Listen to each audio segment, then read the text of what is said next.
அச்சன் கோயில் போகும்போது போகிற வழியில் கருப்பசாமி கோவில் இருந்தது.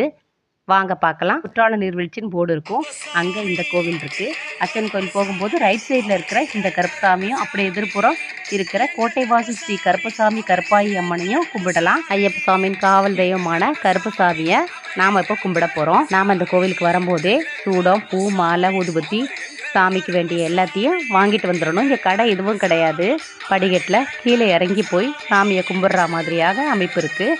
இங்கே பாருங்கள், சுற்றிலும் எவ்வளவு மரம், செடி, கொடின்னு காற்று அப்படி ஜில்லுன்னு வீசுது. ரொம்ப அழகாக இருக்குது. இந்த கோட்டை கருப்பசாமி கோவிலுக்கு கோபுர கலசத்துக்கு பதிலாக சிவலிங்கத்தை பிரதிஷ்டை பண்ணியிருக்காங்க. இது போல் வேற எங்கேயும் நீங்கள் பார்த்துருக்கவும் முடியாது. இதனால தான் இங்கே இவ்வளோ பவர் சக்தி இருக்குன்னு நினைக்கிறேன். நிறைய குடும்பங்களுக்கு காவல் தெய்வமான இந்த கருப்பசாமி தான் குலதெய்வமாக இருக்கிறாங்க. அச்சன் கோயில் வரும்போது சக்தி வாய்ந்த இந்த கோட்டை வாசல் கருப்பசாமியை மனதார வேண்டி கும்பிடுங்க. நினச்சது நடக்கும். இந்த வீடியோ பார்க்குற எல்லாருக்கும் அவருடைய அருள் கண்டிப்பாக கிடைக்கும்.